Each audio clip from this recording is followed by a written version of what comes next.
So this evening, if you're interested in finding out how to create a practical housing plan for your loved one with a disability, you are at the right place. We're happy to welcome Lee Ann Hitchman, founding and senior partner of uh, Hitchman Fiduciaries, back to the Connections California screen. She began her fiduciary practice in 2005 and performing pro bono work through the Unbefriend Elderly program in Orange County. Lee Ann's personal philosophy is to focus on a person's specific issues they may be facing during a very difficult season in life, as well as addressing their specific estate issues. This compassionate, welcoming, and more holistic approach has led to a very successful fiduciary practice over the years. And we also welcome Stephen Dale of Golden State Pooled Trust, no stranger to the Connections California screen. In fact, he was here just a couple of weeks ago. And he spends much of his time teaching courses to the public, to viewers like us, to financial professionals and other attorneys on special needs trusts, trust administration, with a special emphasis on achieving independence. He is an advocate, disability rights advocate, and attorney, and as I said, trustee of the Golden State Pool Trust. So enough of me. I'm going to turn it over to Lee Ann and Steve. Thanks everyone for coming. And thank you for being here. Beatrice, thank you. And thank you, Lee Ann and Steve. Thanks, Alyssa. By the way, I think part of being a disability advocate is you got to be able to adjust on a moment's notice. The comedy portion of this program was prior to this. So hopefully the internet will work and all that. So I'm so excited to be here. I'm also really glad that Lee Ann's going to join us because we're going to talk about the practical part of putting a housing plan together. And I know, Lee Ann, this has probably never happened, but sometimes attorneys put together plans for houses where you ask yourself, what the heck were they thinking? You've never run into that, have you? No, never. No attorneys would ever do that. So part of what we want to cover as we go through this, by the way, let me just go to the next slide. Which kind of goes through. Yes, so you haven't quite shared yet, Steve. Oh, okay. This may be hazardous. Well, and while I lumber along with this, what is the fiduciary's role in all of this? So typically we are acting as a successor trustee after the parents are gone. And so where we come into play is when the parents decide that they want a professional to administer the trust. So sometimes it's a family member, sometimes it's a friend, and sometimes it's a licensed professional fiduciary, which is what I do. There's no question that special needs trusts they're tricky. And so sometimes what will be done is the family is obviously still involved. We're not trying to, kick out families for sure. We need them, but there'll be a professional trustee like myself who's actually in charge of the money and the actual distributions. And then in that case, I work with the family. So, I mean, just as we get into this, and we're going to be talking a lot about trustees, whenever we're talking about a team, it takes quite a few folks involved in the team.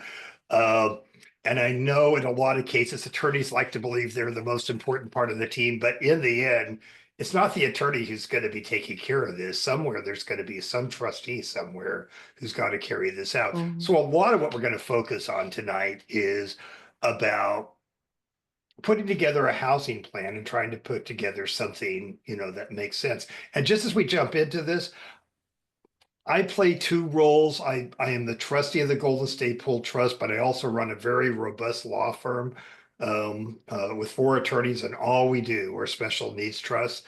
And we probably evict at least 2 persons with disabilities a year. In fact, I just got a request to do this. This is not joyous work. Probably from the house they grew up in, probably because they're in a plan that was just not practical, right? Sustainable, yeah.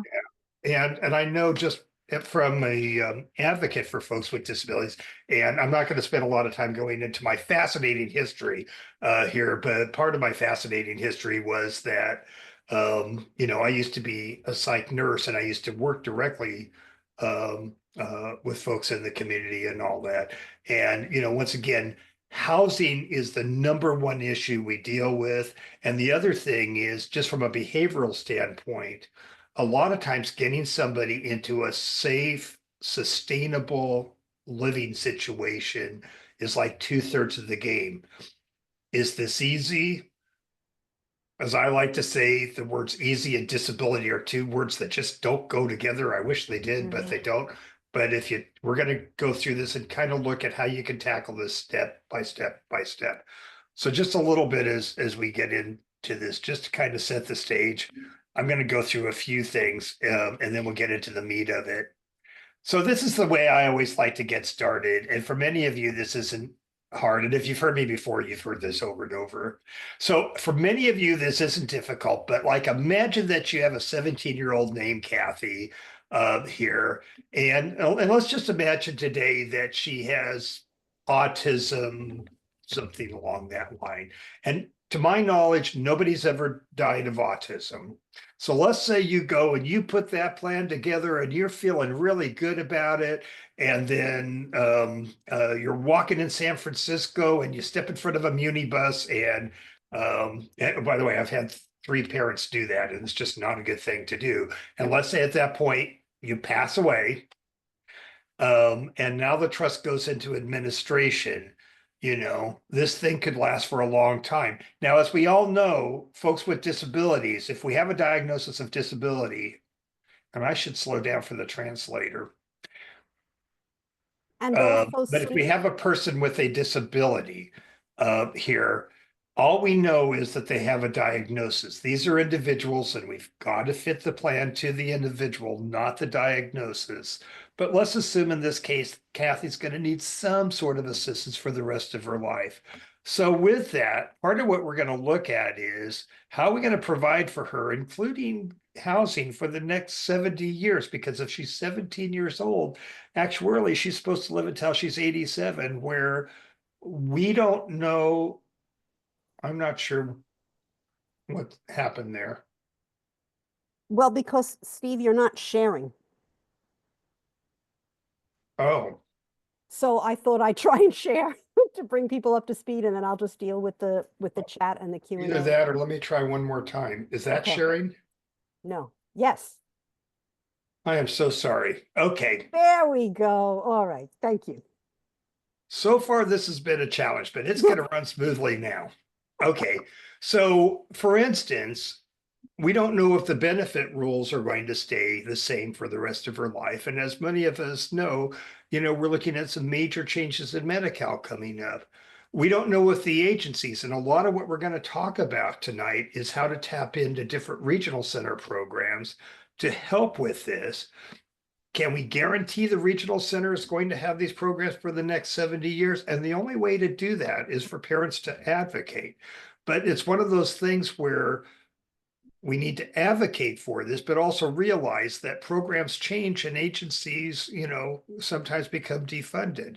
We don't know what the best choice is for the trustee, although we do have Lee Ann here. So, but the whole thing about the. I have 70 years of prediction. Yeah, well, there you go. Here. And the other one is providing appropriate housing and supports is going to be a huge challenge. So, this isn't a surprise. The biggest concern I get from clients, and Leanne, you probably are much the same way, is like, where is my child or where is the person with the disability going to live? And that could be a tough one, right? Absolutely. Yeah. Okay. So anyway, how did we get here? Let's get through this because it's we got the obligatory how did we get here thing. So, part of this is a lot of the folks that are watching this, families, you might think that this system, the Lanterman system, has been there forever. In fact, it has not.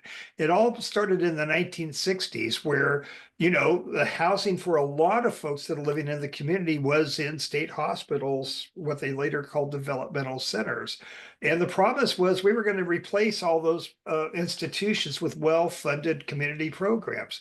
For people with mental illness, this didn't work out so well because initially a lot of the programs were mental for folks that had a mental health diagnosis, and most of those programs collapsed because of the lapse of funding. For persons with intellectual and developmental disabilities, we have the Lanterman system, which is arguably the best system in the country here. But the problem is that a lot of the Lanterman programs here, a lot of the regional center programs are incredibly strained here. And so, the fear is, depending on where you are, is that we're starting to see some problems with availability of key services and equality as far as a concern about the quality of the services, right? And once again, it's advocacy that is the answer on these things. I'm just going to touch on this because of time. A really key case here that actually established the entitlement system here through the Lanterman Act was and we don't use the R word anymore, but that was the name of the case, is the ARC versus the California Department of Developmental Services. And what that case did is it established an entitlement. So some of the programs we're going to talk about here when we're talking about housing, there's an entitlement to those programs. And theoretically, the cost is not supposed to be a factor. So under the Lanterman system, and this slide is 3 years old, we suspect that it is out of date. The system takes care of more than 400 Californians with intellectual and developmental disabilities with a wider range of needs. The challenge is the regional center vendors that contract into the system have been horribly underfunded for years. Nonprofits that build housing and provide residential services rely heavily on state and federal funding. Funding has not increased substantially in years and hasn't kept pace with rising costs despite growing population for people with developmental disabilities. And inadequate funding means fewer housing projects that can be developed, and existing programs struggle to properly support all those needs. So caregivers are often left, with few choices and long waiting lists. So according to the Department of Developmental Services, and I bet you this number is underrepresented, 75% of adults with developmental disabilities live with aging family members. This is a trend across the country here. About 70,000 teens with autism turn 18 every year. Once they become adults, they're often unable to find well-paying jobs and support themselves. So getting into our subject tonight, a lot of folks, and I know a lot of clients that we work with and a lot of families that I work with the Golden State Pool Trusts are looking at the option of actually providing the house themselves. And there's any number of ways of doing that here. And in the right situation, it can provide a foundation of security for their lifetime. In the wrong situation, a poor plan can lead to a design that's doomed to fail and leads to things like eviction, trust funds being wasted on legal fees here, and uncertainty about the beneficiary, including risk of homelessness.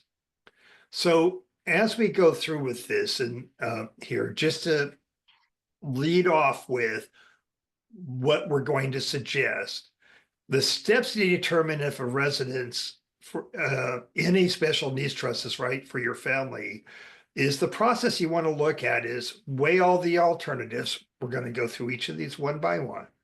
Include the person the residence is for and any caregivers in the plan. Develop a plan that includes cost of property maintenance, management costs, and care management. Develop a funding plan. Somewhere you got to figure out where the money's going to come from, and design the trust and ensure that the trust has sound management system and a line of succession at least as long as the disabled occupant is alive. Easy peasy, huh? So let's start off with weighing all of the alternatives. you know. So what we're presenting tonight and what we're going to talk about is the practicality of leaving a home to a person with a disability. And as we're going to go through, this may not be for everybody. Now, there are other alternatives. There are group homes. There are, all sorts of facilities. There is Section 8 if you can find, a voucher and that kind of thing. And so when you're doing this, you do want to look at all the alternatives when you're doing that. I mean, Lee Ann, for instance, what kind of housing alternatives, including, I guess, renting a place, Mhm, are you mhm. commonly? Yeah. So what are some of the more common things that you've been doing Yeah. this year? So sometimes we'll have a family home that needs to be sold to free up cash for the beneficiary. And then we frequently are looking at renting someplace if they're able to live on their own. That's one alternative. And then actually, I even have some within the development delayed community that have full-time supervisory support from supported living services, and that's still done in an apartment. I've got a couple cases like that. Group homes, obviously.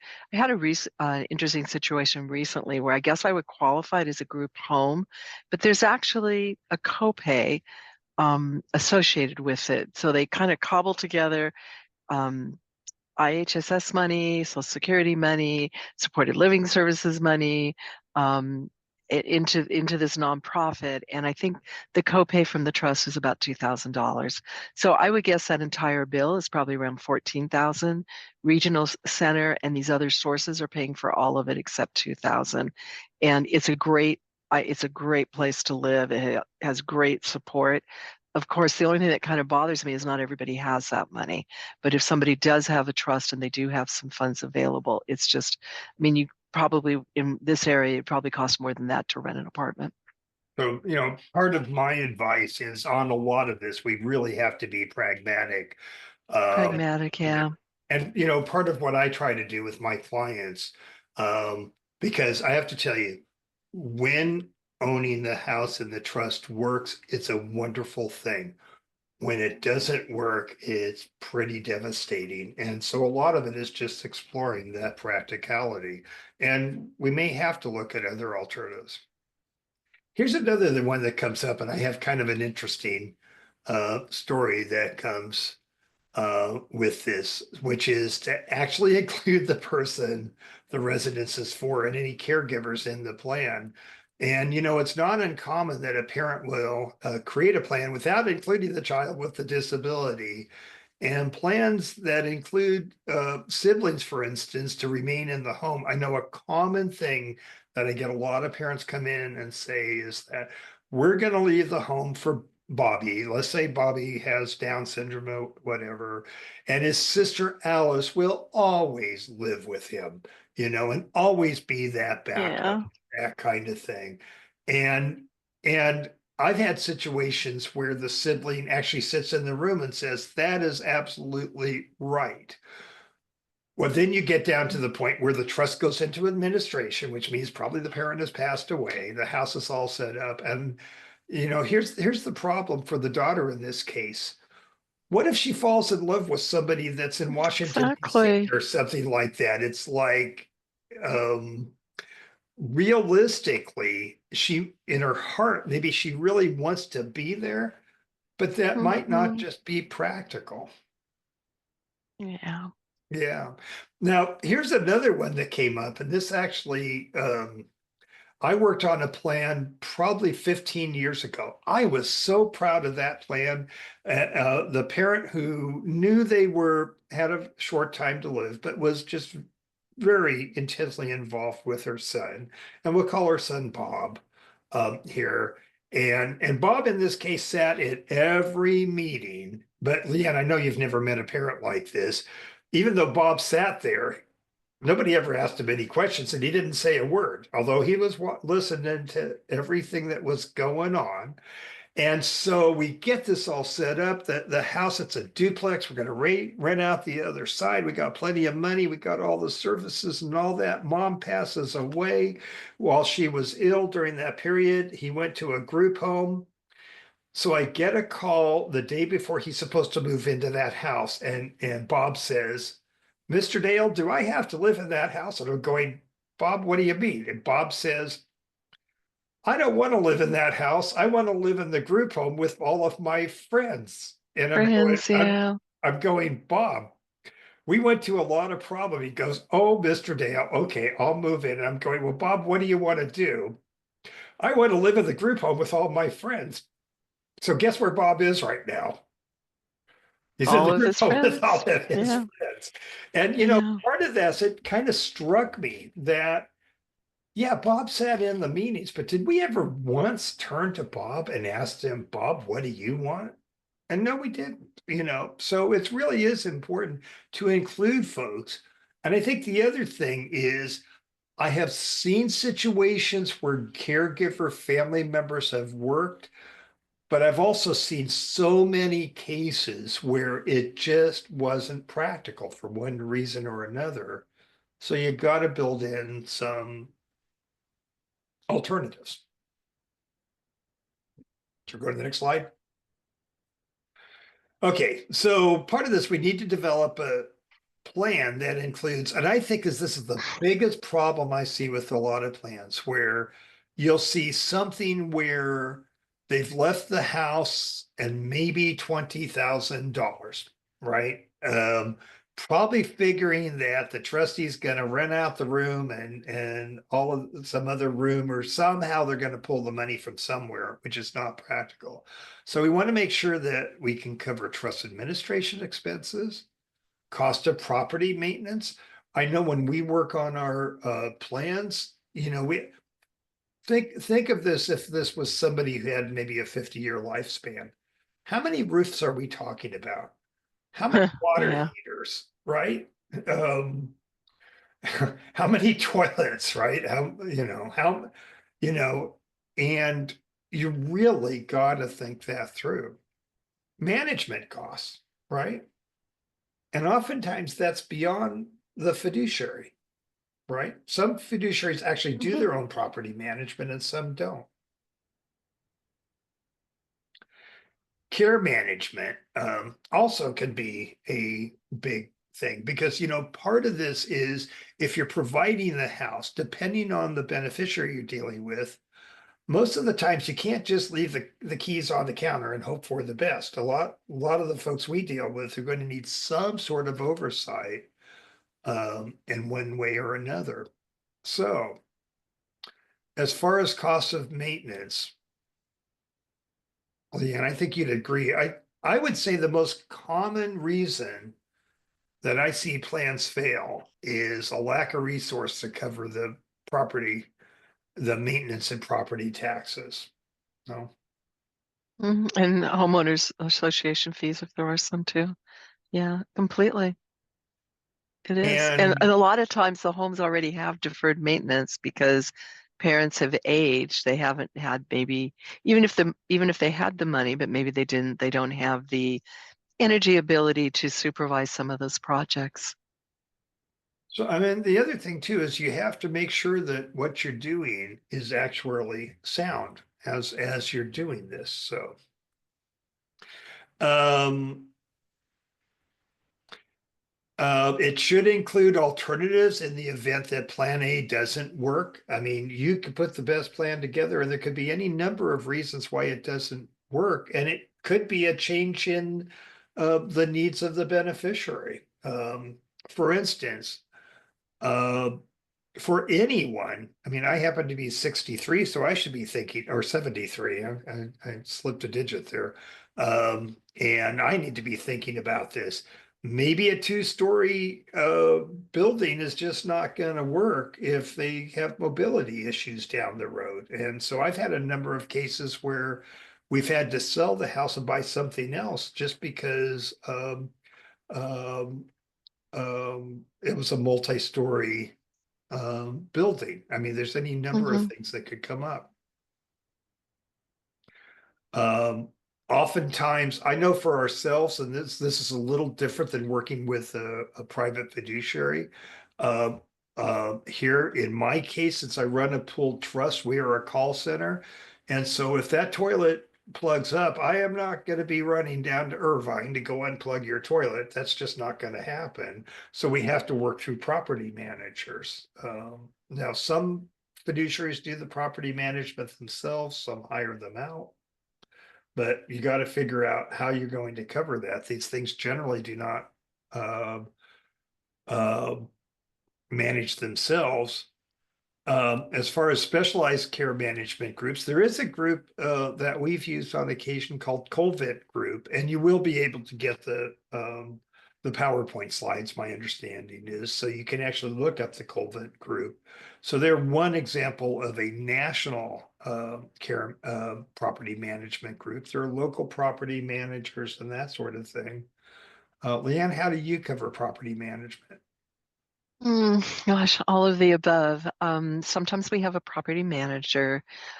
Sometimes we'll have a situation where it's the family living in the home and then they take on that role and we'll do an inspection. But we really try to avoid being the property manager ourselves directly, just because of licensing issues. We have to be really careful about that. So, but at the same time, I don't want to be spending money on something that we don't need. So I look at each individual situation. But if somebody is expecting us to be able, if they're expecting to be able to call us, the toilet's broken, then we know we need a property manager. That's what they do all day, is find people for that. We just don't have that instant expertise. But if they're willing to go find a plumber, then yeah, we can avoid that cost sometimes. And we have a number of houses that we manage where there are family members that are doing the maintenance and that kind of thing. But once again, um, just as in my role as trustee, I've always got to be thinking about alternatives because Mm, yeah. even when a family member takes this on, they're human beings. We can't count on that forever. hmm Yep. Exactly. Develop a plan that includes care management. And this is going to get into a little bit about what Leanne was talking about some of the services for folks with disabilities. So if the occupant requires care, you may require a care manager to ensure that all caregivers uh, are appropriate and vetted. So sometimes the fiduciary actually serves as the care manager. In my case, we have a number of care management agencies we work with and a care manager is different than a caregiver. It's somebody who comes and oversees the care and looks for things when there's problems and that kind of thing. In my case, they're kind of my eyes and ears um, here because of the way we're set up. And also to make sure that the beneficiary is getting all appropriate services needed from public and private providers. I know this is especially important when the beneficiary might be somewhat isolated, because I know in cases where we have somebody not doing the oversight, it's just really heartbreaking when somebody goes out there and we'll find out um, that there's all sorts of problems in the house or maybe infestations and Mhm. that kind of thing. And we had absolutely no idea that, oftentimes you need someone to go out and check on things. And I think the more involvement there is in the oversight and that sort of thing, the better. So let's talk about some of the caregiving programs. So first off, we are blessed to have our regional center system. It has its problems from time to time. Um, Here, I don't think you can be an adult dealing with this without having a problem with the regional center, but thank God they're there. And by the way, nothing I say, please, is meant as a criticism of the regional center, because it's amazing what they do with the resources they have. But the regional center assesses um, the needs of their clients through a program called the IPP, and individualized program plan. And by the way, we do have a program called Keep the Landlord Promise, which actually teaches you about how to um, be a good advocate in the IPP. And the IPP includes the use of community resources to meet and identify needs. The planning process for the IPP includes gathering information to determine what the life goals are, capabilities and strengths, preferences, barriers, and concerns or problems. Part of the assessment includes a review of other resources, both public, generic, or private, to establish what other sources may be available to help address identified needs. So as we're going to see in a minute, one of the common programs that we use in these situations is IHSS, which is not a regional center program, but the regional center is supposed to be the payer of last resort. So we need to exhaust those before these other programs we're going to talk about are going to kick in. The regional center provides payment for services and supports in keeping subject to a process called the IPP. Once again, by the way, if it's not in the IPP, it's not a thing, right? I mean, the only thing that counts with regional center services is if the regional center service is not in the IPP, then you're not entitled to those services. And that's why the IPP is so important. So let's go through our first program, which is in-home support services, which is, by the way, based on Medi-Cal. So for those of you that are wondering how important is it to keep the Medi-Cal going, this is one of the programs that's covered by Medi-Cal. So Medi-Cal can provide up to 283 hours a year of attendant care services. If you do the math, that's not 24 hours and all that. So, Lee Ann, what's been your experience with in-home support services?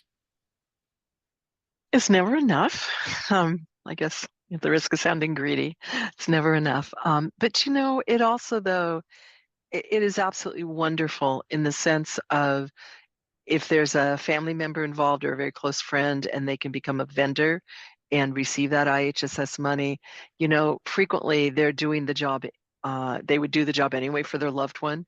And so the fact that they can get paid is just, it's the families count on it. So in that sense, I'm just so appreciative of IHSS hours. Do I get frustrated? Of course. I mean, the way they come out and evaluate and they have this very formulaic approach. I don't know about you, Steve, but a lot of times it doesn't really fit the situations that I see. They don't fit into a little box. So we do the best to advocate or hire an advocate to help increase those hours. But it is a program that many people I know just completely rely on. So another program, and these two kind of go together. So let me give an explanation. The first one is ILS, and the next one is SLS. So believe me, I'm not going to read this entire slide, but IHS to me is, let's say we're in a situation with Bob, and we're trying to make sure that Bob, who is living in his own home, and this is a program for people that are not living under their parents' roof here. And let's say that we're working on how we're going to supply these services, and then they assess Bob's needs.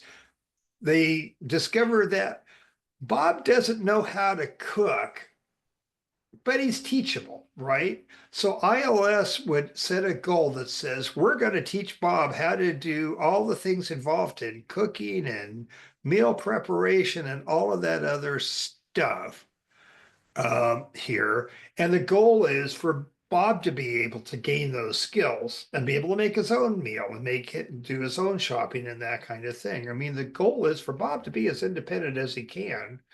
And so sometimes, one of the benefits of moving out of the parents' home is that people do become more independent in the right situation. And let's contrast this with supported living services. So let's say that that with Bob, try as we might, Bob is not going to be able to do his marketing, and he's not going to be able to buy his food here and cook his own meals. He's going to need some help. Well, this is where programs like SLS come in. So SLS is a service like ILS, but it's to provide clients who require ongoing training and support to live in their own home. Well, that's the ILS. The duration of the services are based on whatever the need is here. And supports are often can oftentimes be for the lifetime of the benefit. I mean, this is a wonderful program here. And a number of training and support hours will vary and can be provided up to 24 hours a day. For instance, one of my associates, her sister um, is living in her own home, has some pretty intense needs and is getting 24-hour care between the ILS and the SLS and the IHSS and that kind of thing. And all of that because she's not living under her parents' roof. And Leanne, you've had some experiences and I also have. I just love the program. I've had such good experiences, but it's hard to get it. Not every regional center offers it, but if you are lucky enough to have a regional center and lucky enough to get enough hours, it's just wonderful. And I also see a smattering of people actually under the I know you'll probably talk about later, but under the self-directed programs, taking that money and getting caregivers in. and part of this all now, this is oftentimes where a knowledgeable advocate about services can be really useful. I mean, Leanne and I use a group called RCC on occasion because they have a staff member who actually worked in the regional center systems. And um, uh, and I will say something. All regional centers are required to provide SLS services. So if there's a regional center that says we don't do that, that's not the correct answer. And sometimes we got to give a little bit of a push. And so Mhm. this is where, having someone to help and advocate. I often use a professional advocate, but another group that can help with this oftentimes is the State Council on Developmental Disabilities. I've found to be very effective. And by the way, if your caseworker at the regional center isn't aware of these programs, oftentimes because of the turnover, they may not be aware that these services are available. Sometimes we kind Yeah, of have to stay ahead of them that's on fair. this. Yeah. So sometimes you got to get a little pushy. Can I make a comment though here? What I see Okay. sometimes happening, Steve, is that um, the child has, the adult child has lived with the parent then passes. So now that parent is no longer able to provide those supportive services, but there isn't any plan. And that's a disaster from day one. So I see situations where the individual is living in the home without service, and something has to be done right away. Well, since you and I are giving the presentation, we get to make the rules. So I'm going to take a little diversion here, just because I think what you said is like really important. About 40 years ago, I was a psych tech and working at Sonoma Developmental Center, and I worked in a program called the Oaks, which included Billy Kofelter, that kind of thing. And what was going on there, and there was a big lawsuit that um, came out of this, is that they did not have places to go for a lot of the regional center clients at this point. This is a long time ago, where the parents passed away. Am I still here?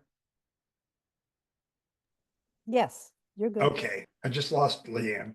But anyway, and they developed these incredible behavior problems because part of the problem was the parent passed away and then the child ended up being placed. And there's a couple things going on. This is very confusing for the person with the developmental disability. And they were not prepared for this here. And they got into the program I was in because they started developing some extreme behaviors because they just didn't have a way to cope with it. One thing that I've kind of learned from this is that if you can, don't wait until you pass away to to make this move, because if you think about it, if you're moving from one place to another, the very worst time to possibly do this and is when the parent has passed away and you've lost that support system. Leanne? Okay. Anyway, and I'm sorry to have to ask this question, but I'm I'm still on, right? Oh, there we go. Yeah, I'm back. Sorry about that. Okay, that's okay. We've been having some technical problems. So anyway, as I was saying that I think in some ways it's often best for if somebody's going to move to a different housing situation, don't wait until the last minute to do it. Part of it is it's better while the parent is alive or the advocate or whatever. And part of the explanation is that, this is part of living and kind of getting ready for that transition. Independent and being independent. I mean, you can definitely present it as a positive. I know it's hard. I know I sound like a jerk when I'm doing it. People sometimes like, oh my gosh. But we have successfully helped families move their child out. And sometimes it's really positive because of the socialization in a group home. So there's a number of programs here. I don't know if I have self-determination here, but self-determination here also is a relatively new program, and in the right situation, that's worked well. And you've had some positive experiences, Leanne? Mm. I have not actually administered any of them, but I know of three people actually, who are using it and they're using it successfully. Huge learning curve, not easy, all that good stuff. But yeah, I think it can be wonderful. So there's lots of different alternatives. So steps in determining whether this is right for you. First off, develop a funding program. Um, and there's a number of things you can use. You can use public benefits, but $1,200 a month of SSI, that's not going to go very far, right? Yeah. Life insurance. A lot of the families watching this, you guys are relatively young, and I wouldn't discount this. Oftentimes, you can get a fairly inexpensive life insurance policy um, here, and oftentimes that's quite affordable. Now, the thing with life insurance is they're not giving that money away. The actuaries know exactly when we're supposed to die. Some of us will die before, most of us will die after. So, yes, there's a good chance that you're going to get past that term, and then the insurance will go sky high. But at least for that term period, maybe 20, 30 years or whatever, once again, a lot of the families we work with are relatively young, and Mhm. that is not a bad way to go. Leanne, thoughts? Oh, I agree completely. Yeah. Yeah, and in fact, I have to Yeah. tell you, I'm not a financial advisor, but I'm kind of a buy term and invest the rest kind of guy. But Mhm. right. I agree. I agree. Building up a retirement plan could be really useful. And we're talking about a retirement plan for the parents in this case, if you're the ones providing this. And this is where, once again, building that up can be good, obviously, for you and your spouse. But the other part of that is if you can build it up in excess, that a retirement plan can be an excellent way to fund a housing plan. And it actually has a lot of tax benefits when you do it and it's done right. Um, Inheritance. And by that, um, I kind of look, well, an example would be I have a niece with Down syndrome, somebody I very much care about, and we're leaving something to her special needs trust because we care about it. It doesn't always have to be the parents doing the funding. And oftentimes you'll find with a lot of family members that they know that your child with a disability is the most deserving person in the family. And so, I mean, there's a couple of a piece of advice I would give. One is don't be afraid to talk about this. And there's a couple of reasons to do this. One is if you don't talk about it, they may leave something to junior anyway and leave it to them directly, which means that it's just going to cause all sorts of havoc as far as the public benefits and even cause a conservatorship from time to time. So, Yeah, what we did in our family, my daughter organized it. So I have a granddaughter who's profoundly disabled with a genetic mutation. And my daughter, the aunt, so to speak, has set up a very simple standalone special needs trust, and the whole family is contributing small amounts on an ad hoc basis just to grow the account. but it's one of those things, if everybody does just a little bit, it's amazing what you Yeah. do. Yeah. And, things like birthdays. I mean, it doesn't make sense to spend a whole bunch of money on toys for her. Some toys, of course, but it's a way of, building for the future because she will always need significant care. Another one is sales of real estate. Now, we were just Mhm. working with Diane and I were just working with a client this week, maybe watching this here, but it's one of those situations where they are real estate rich and cash poor, and the real estate they have would be ridiculous, a 6-bedroom house for a single person uh, to live in. So in that case, part of the plan here is probably to sell that real estate and buy something more appropriate with that. And that's the plan in their case. You can also use, and this is not easy, you can also use rent generated from real property. Mhm. Mhm. Somebody's got to manage that thing. Yep. Yep. So, um, so another program, and this is kind of out of order, but this is a relatively new program. And I know our executive director at the Golden State Pool Trust, Mary Ebel, is wildly fond of this, is coordinated family supports.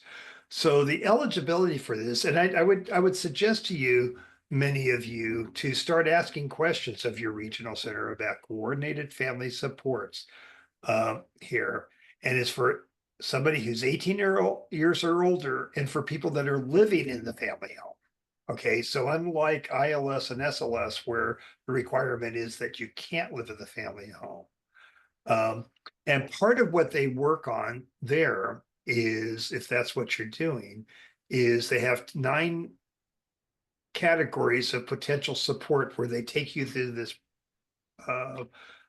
process. And one of them includes um, future planning. So the regional center is actually now getting into the future or estate planning business. How's that? Hmm. Um, I don't know whether to be pleased by that or horrified, but no, I'm actually pleased by it. But as long as they don't start writing trusts, I'm gonna be fine. So, okay, so let me jump into the special needs trust plan, because part of what we're looking at is getting a plan together and really trying to think this through and trying to make sure what you're doing is practical. And by the way, with the client I told you about, where we're looking at selling the house and buying something else, they're using a local private professional fiduciary. And we did something fairly shocking.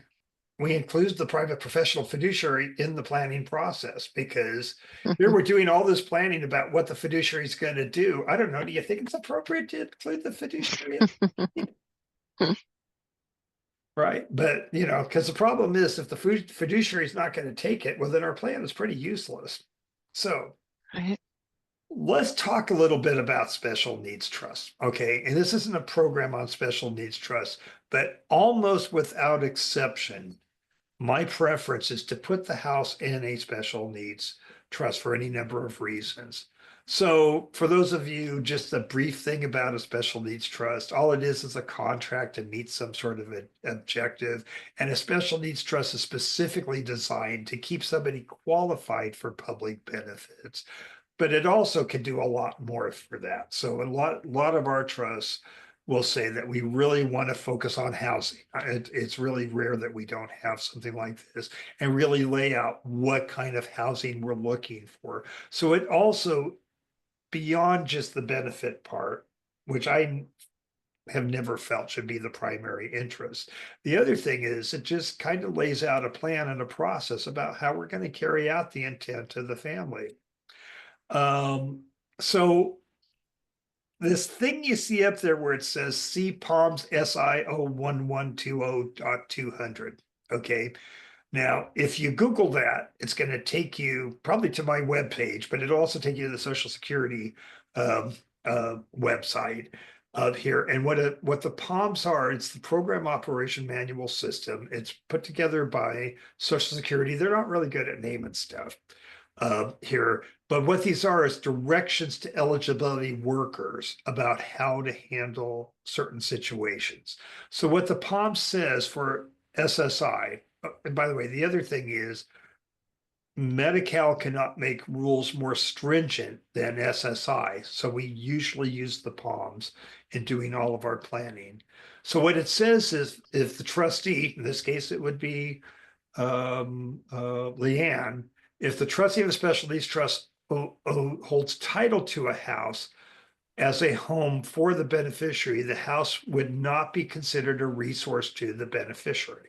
As we all know, folks on SSI, and very soon it may go back for Medi-Cal to 2000. Let's hope it doesn't, but it could. If the house is owned by the special needs trust, they're going to treat it as if the beneficiary owns it, even though they technically don't. But then the other thing they put in here is something that's really important is it would also not be a resource if the beneficiary moved from the house. So let's just go to the situation I have with the 2-story house that is also very expensive to maintain and it's worth a lot.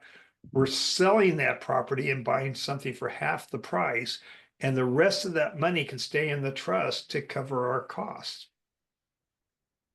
So here's a couple of issues here that I put together when we're talking about home ownership in a trust. Okay, so as far as capacity is concerned, now let's be really clear. Under both Medi-Cal and SSI, a benefits recipient can own a home of any value that they live in. So why don't we just give the home to the beneficiary? Well, we do this for a couple of reasons.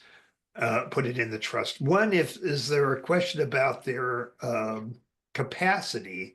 If you give the home directly to the individual, it could cause the need of a conservatorship of the estate. So now you have judges and lawyers managing the house, and that's just not a good plan. If it's in a third-party trust, it's for the benefit of the beneficiary, but they don't own it. So it's not subject to a conservatorship. If there's a home sale, if you sell the house, as I explained in the 2-story house that we're selling here, the excess funds can be used as part of the trust for the benefit of the beneficiary. Whereas if it's owned by the individual, they have to replace the home within 6 months, and then they're going to have to deal with the excess funds because after 6 months, they'll be subject to the $2,000 resource rule. The other thing that comes up is that for Medi-Cal recovery, and we're not, so with Medi-Cal recovery in California, there's a recovery for any Medi-Cal one uses after the age of 55 by any assets that go through probate. Well, if the house is in a third-party special needs trust, it's not going to be subject to the recovery because it'll pass by the terms of the trust, not by probate. But if it's owned by the individual, it may be subject to estate recovery unless you put the house in a living trust or some other mechanism to avoid probate. So when we're determining whether this is right for you, we want to ensure that the trust has a sound management system and a line of succession at least as long as the disabled occupant is alive. And oftentimes this is a big challenge when we're doing this kind of thing. So when we're looking at trustees, we're looking at, we're looking at family and, and there's times where family work out and times when maybe that isn't the greatest idea. We're talking about private fiduciaries, even if they only just pop in and out of the power of the program here, corporate trustees and pooled trusts. I'm going to take a little break if you don't disappear on us in a minute. So, any thoughts about family and friends? Um, here, Leanne. Um, I don't want to sound self-serving, sorry, so that's why I'm hesitating. I think it can be asking a lot to have a family or friend do this because there's a lot of rules to know. And I mean, I had a phone call today about a neighbor who is the trustee of the Special Needs Trust. And I had to point out to her that some of the distributions she's making are going to cause lots of benefit. And she got very upset because, as she said, well, nobody told me. Well, that doesn't work, it doesn't fly. You have that responsibility of knowing. So it's okay. I think it's great when it's somebody that is willing to learn what to do and maybe use an attorney and, make sure the attorney's checking on what they're doing. But it is a lot of responsibility to put on somebody. And I've had much the same Yeah. situation. I mean, a lot of times what we have to do when we're doing our planning is really look at our resources, and that includes family and friends and how to put this all together. But it is a lot Mhm. to ask.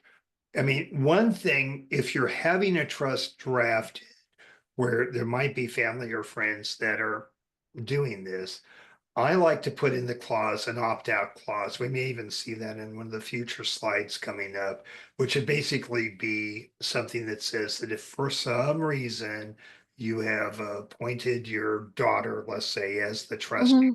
and it just really Yeah. gets to the point where it's too much, that she can delegate it to a fiduciary or another trustee.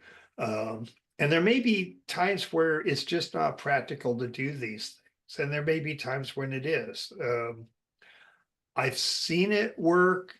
The situations that stand out in my mind are usually the ones where it didn't work, and it doesn't mean the person is bad or stupid or Mm-mm. but a lot of No, the not things at all. involved in this is not intuitive. No. So, okay. Well, here's something you probably know something about.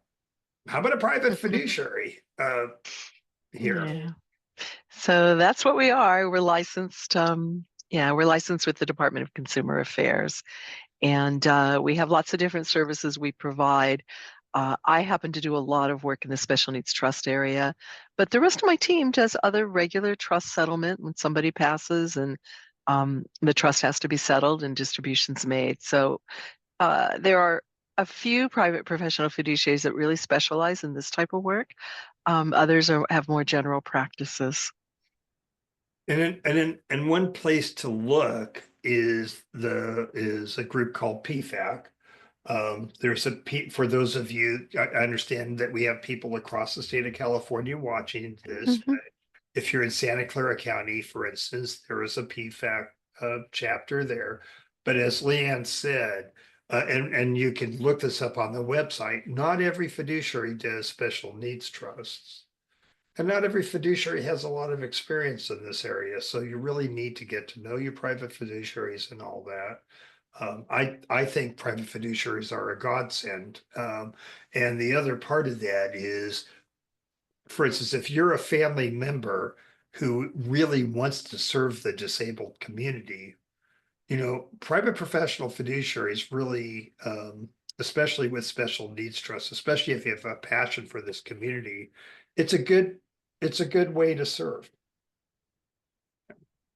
So here's something I know something about.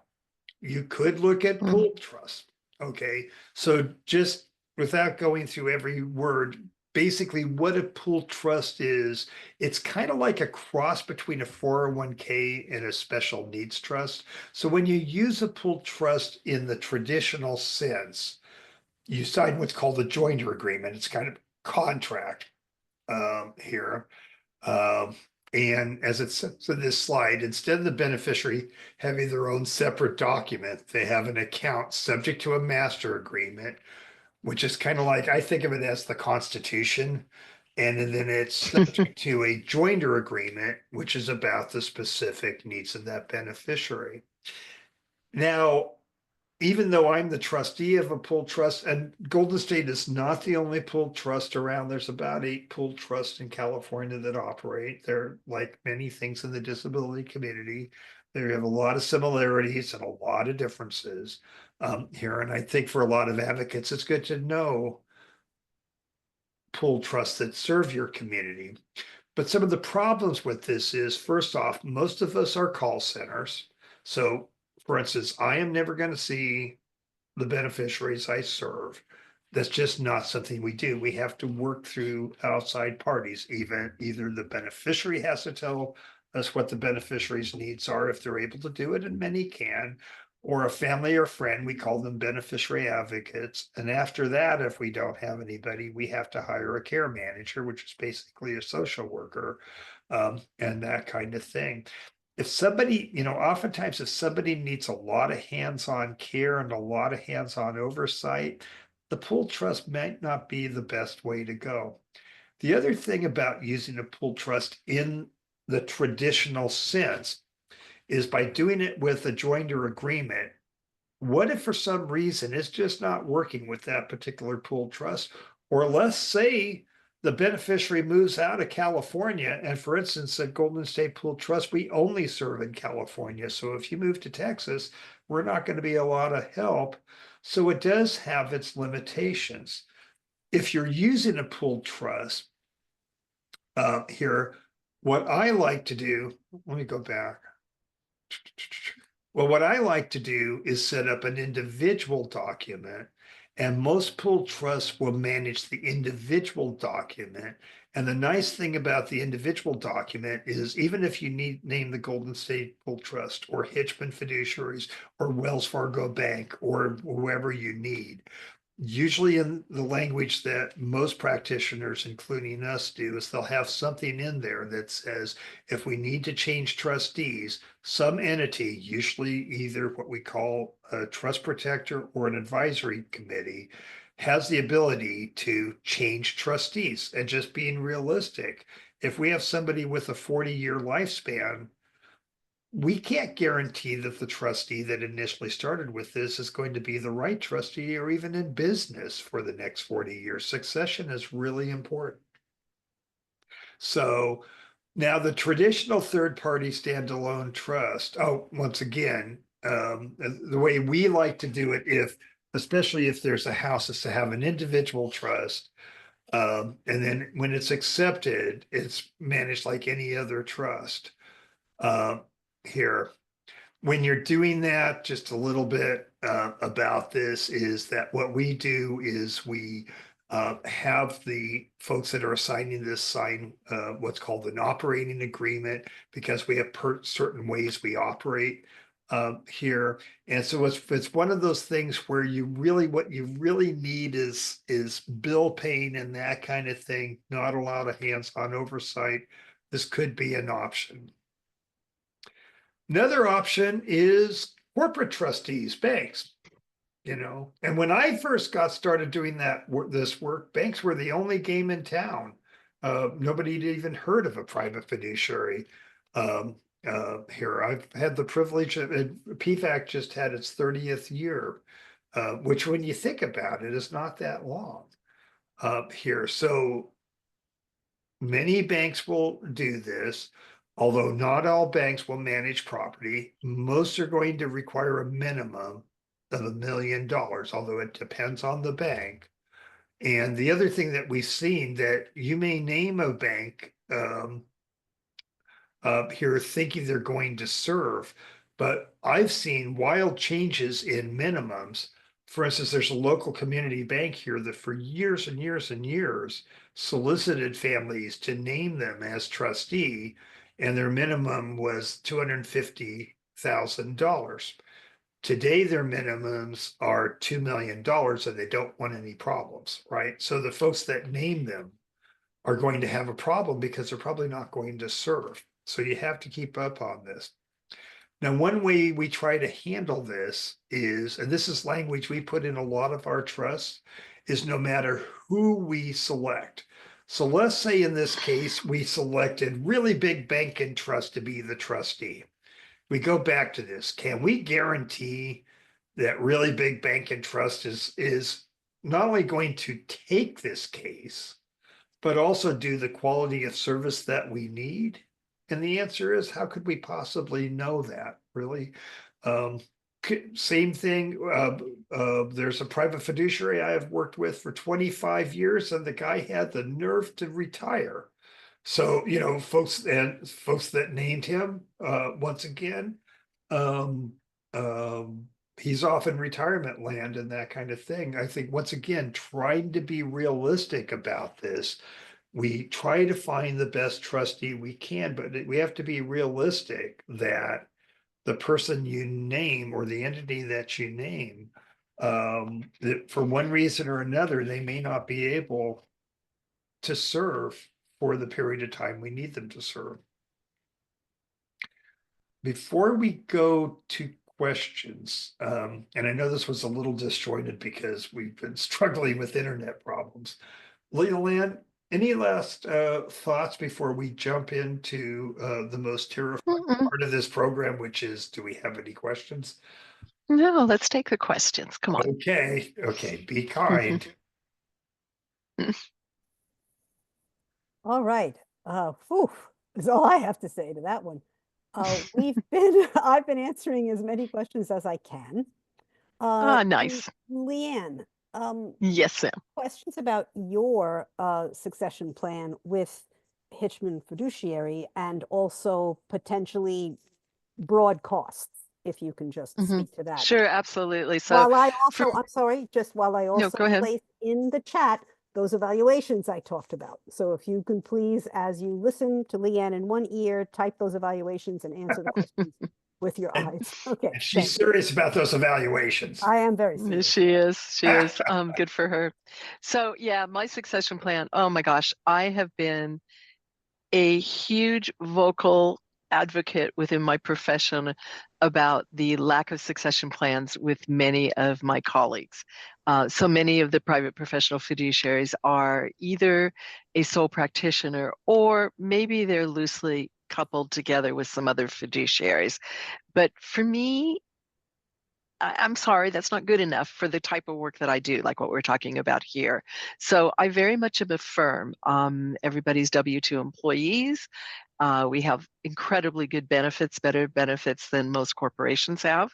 And so my reason for saying that is because that makes people stay. So I have really good trained, as much as possible, I have really good trained people that work here. On top of that, I have 2 of my children here, and oh, you got the picture. There's Annalise, and I think Brett's on there too. They're young, they're in their 30s. They have absolutely grown this business, and they are passionate about it. And so they're going to be, in their 30s, they're going to be here a long time. So for me, that's really important. Otherwise, I would not do this work, quite frankly, because I don't think it's right to be named and then not be able to serve when the time comes. In terms of costs, we've come up with a way of charging a flat fee for the special needs trust. So it is, and I publish our fee schedule right on our website, so you can always look it up.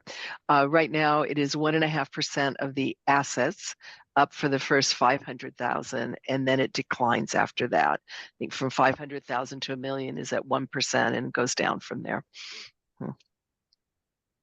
And part of this, obviously I invited Leanne to do this because I think very highly of Hitchman Fiduciaries. Are they the only game in town? Of course not. Not at all. The questions that you do want to ask, your private fiduciary here about their succession plan, how they do their billing and that kind of thing, their experience. So So there we go. So Okay. did we beat that up? Yes. Okay, hold on. I'm just answering somebody's question here. Okay. Um, so someone's asking if an adult with disabilities can't live in a group home because he's not independent. What are other options for him once parents are gone? It's a tough one. It's hard. And there are actually in December, we're having folks from San Andreas Regional Center come on and talk about regional center housing options for people Yeah, with high support needs. So that might be exactly. something to look forward to because there is housing available. But I Hmm. think maybe what this person is saying is maybe they wouldn't work in a group home. So anything else you might Yeah, suggest? I see that a lot. I hear that a lot. Yeah. This is good. It's just, at some point it may not be a perfect situation because we can't replace mom and dad, and they've been doing the job beautifully. I have to say though, the way this is being tackled, and I'll give you some examples. This is something unique about the regional center, is some way or another, and San Andreas is an excellent regional center. They got to figure it out. It's like, Hmm. um, not having an answer is not an answer. Now, there's a bunch Hmm. of things going on. For instance, in your area, you have the Bay Area Housing Coalition. I just did a program with them. They have programs that with different kinds of and unique housing. And so those are becoming different options. That's one thing about the regional center and the vendor system is that it's built to be flexible. So, um, uh, so that's going to be the regional center is going to have to find a solution. Putting Bob out on the street is not on the list of things Oh we need gosh, to do, no, right? no. Unfortunately, with mental health, a lot of times you're going to get, oh, I am so sorry. Let me give you a jacket, I mean, and let's pray Mm, that never happens for folks with developmental disabilities. right. Huh. Is there any middle ground where a family friend trustee can consult with a fiduciary rather than having a fiduciary do 100% of the work? And may I just say that I've put a Mhm. couple of links to videos in the chat uh, about things that both Stephen and actually Lee Ann were involved in, but then also something that Ellen Cookman, who's an attorney, just did recently Mhm. about how to involve your siblings in financial planning. So that Yeah, might that be was a good something one. to take a look Yes, at. Oh, that was good. excellent. I'm glad you thought Yeah, that. no, I've written an But article about it too because siblings are so important to that support circle. yes, but anyway, maybe to talk about how a sibling could be that Hmm. trust protector, perhaps. Hmm. You know. Right. So I had Right. a plan recently where we needed the guidance of a fiduciary. The trust hasn't gone into administration, but we know that maintenance of that house is going to be a real issue. And the family's lived around there for years. So I'll tell you what I did. I bifurcated the trust. I created a sub trust for the house and literally made the family member the trustee. But I'm also partnering them with a fiduciary who's going to give that guidance here. Hmm. And that actually works pretty well in this situation because they're getting the guidance from the fiduciary, the oversight of the funds, they're making sure that the payments are made. But as far as the burden of handling the house, you can have more than one trustee in a trust. You can actually take assets and assign them here. And this is something where we pretty much knew that no rational fiduciary is going to take that house, but they would be able to provide the supports. I think it's going to work out pretty well. I think in a lot of cases, you need to get relatively creative, but on the other hand, a lot of times when you're hiring like an attorney or a planner or whatever, you're not just buying a document, you're buying the experience of the law firm. And so, for instance, when it comes to housing, believe me, I've seen situations that have worked, and I've seen situations that are complete disasters. Hmm, okay. again, a couple of more questions. I don't think people are understanding that when you're looking for a professional fiduciary, someone to help Mhm. manage the funds and such, and people say, well, what happens if that person dies? And what Leanne was just saying is that you want to look for someone and ask the questions. Do you have a Mhm. succession plan? Does your company have a succession plan? What is going to happen when you go? So Because I think, I will be going at some point, guys. yeah, you're You're not not going to going to stay be the around trustee forever. for 70 years. No, I'm not going to I- be the trustee for 70 years. no. Okay. But, Okay. So take a look at that one. and when it does come to that, I mean, this is one of these areas where I would love to see the disability community get a little bit more involved with the PFAC and fiduciaries, for instance, for this reason. One of the issues right now that the Professional Fiduciary Association is looking at is succession. It's an issue. And under current law, in most cases, it's the individual fiduciary that's assigned.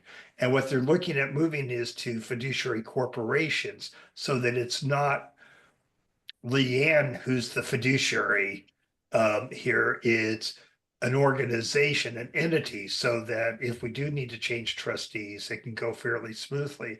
In individual situations, it's not a big, it may or may, I mean, it's a bit of a hassle. If it's under court supervision, you're talking about, once again, it's a lot more involved. So we're looking at an evolution of the private fiduciary and that kind of thing. And I would really suggest to many of you advocates that you might want to look at your local chapter, PFAC chapter. In fact, we did a program here, Alyssa, with the local Professional Fiduciary We Association. absolutely did. Yeah, And and I put the video link in the chat, and all the links that are in the chat, rest assured, will come to you with the email tomorrow with all the slides. So don't worry about trying to scramble and, and open all the links. You will get them tomorrow. And that was a great presentation. That I think opened a lot of people's eyes to what professional fiduciaries are and how we might be able to use them. I think we all need to work together. They need to hear from us. We need to hear from them, because what we're talking about is, trying to provide this oversight and all that. And you might go, well, doesn't the regional center do this? Keep in mind, I love the regional center. This is not what they do. Yeah, I love them too, but this is not what they do. That Yeah. is not what they do. And quite frankly, this isn't something they would do well. Right. And folks want to know if you serve Northern California, Leanne. I'm always cautious about it, but yes, I have. In fact, there's one family that has, quite frankly, a large estate, and they want us to serve because of our succession plan and because of our focus on this type of work. Their son is high functioning autism, and we have accepted I mean, their parents are still here, but we've accepted that potential appointment, but with the understanding that we would have to use care managers for anything that happened that needed, more day-to-day management. So that's what they did. So we actually have trusts all over the place, maybe because somebody's moved or for whatever reason, they couldn't find somebody that they felt had this level of experience. So I just kind of look at it from a case to case basis. So And I just don't want you to be disappointed in me. I found that most private fiduciaries are pretty collaborative. So if there's something Mhm. that just doesn't fit, we kind of know who the better players are, Yeah. who the cool kids are. We want to play with the cool kids, right? Um, Uh, just to make sure to ask both Leanne and Steve and Beatrice, I guess will hang with us. Is it okay if we stay till 8 o'clock and try and see if we can finish up more of these Sure, questions? Yeah, okay. I'm yeah. okay. Um, Not that I really want to go down this path, but there are quite a few questions about what's the difference between CalAble and special needs trusts. And now Steve did a Oh whole gosh, yeah. presentation on that. So if you go to the Yeah. PHP website and in the search Yeah. bar, just put in special needs trusts and CalAble, you'll come up Mhm. with Steve's presentation and you can watch that. Absolutely. It's But not does a anybody 2-minute want to, thing. yeah, but can you try 2 sentences, either of you, so we can address it a little bit? CalAble has size limitations in terms of how much money is there. We usually use CalAble in conjunction with a trust.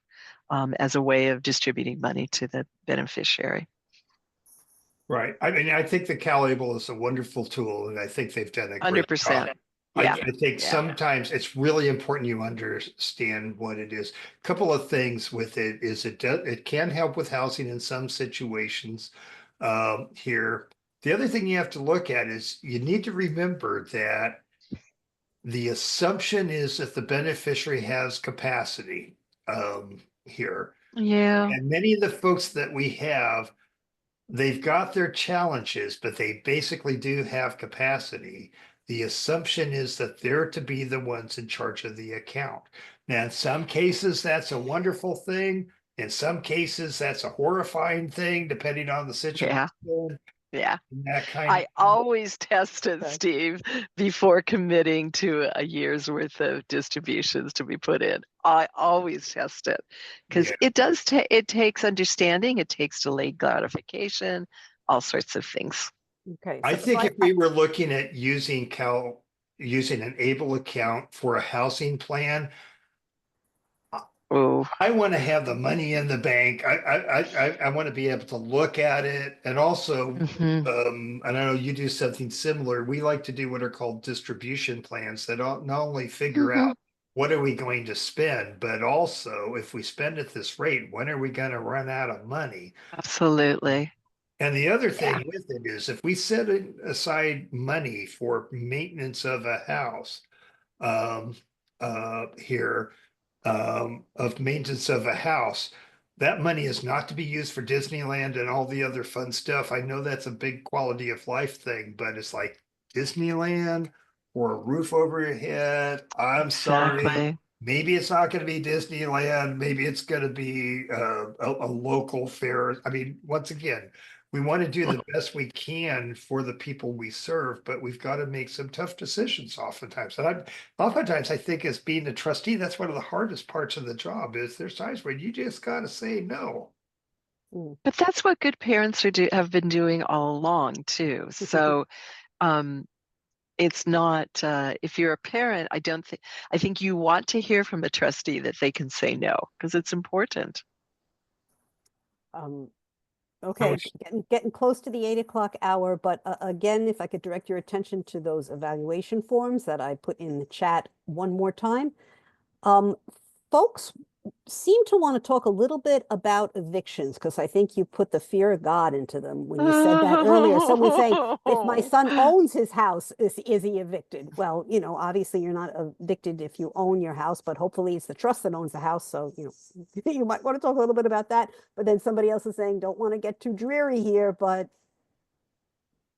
when you talked about evictions, maybe just a little story about them for a Oh, minute, and then we'll end Yeah. on something I positive. I had a case not Sure. long ago where once again it didn't have the proper supports. We kind of inherited it and that kind of thing. The property tax hadn't been paid in years. The yard had not Yep. been maintained. The person was actually born in that house. That was what made this thing so sad. And by the time we were able to evict them, I think we could only hang on to about $50,000 in equity in that. And it Mhm. just not only did it not have the proper funds set aside, but it didn't have a mechanism where the trustee could step in time before the whole thing collapses. And this is not happy law when we're doing this, but No. part of this is a cautionary tale.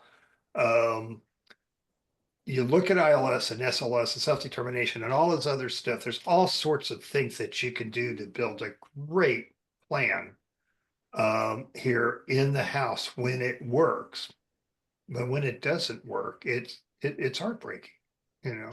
And realize that other people will be foreclosing on it, like the property tax. If the property taxes go more than 5 years, at least 5 years around here, maybe it's different in other places, but you will get a foreclosure. So it is much better that the trustee be the tough guy and take some action because the costs associated with a foreclosure, like Steve just said, are just killers. Or even little things like you're not trimming the weeds and things. You have the fire department come in and do that.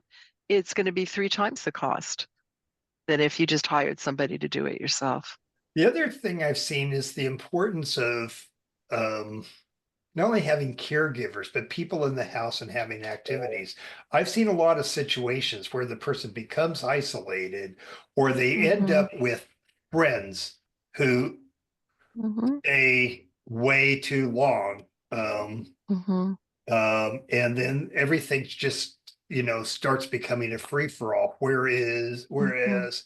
if there are people, if you have ILS and SLS workers and caregivers and that sort of thing coming into the house and there's a lot of activity, it's less likely that's going to happen or somebody's going to be able to intervene in time.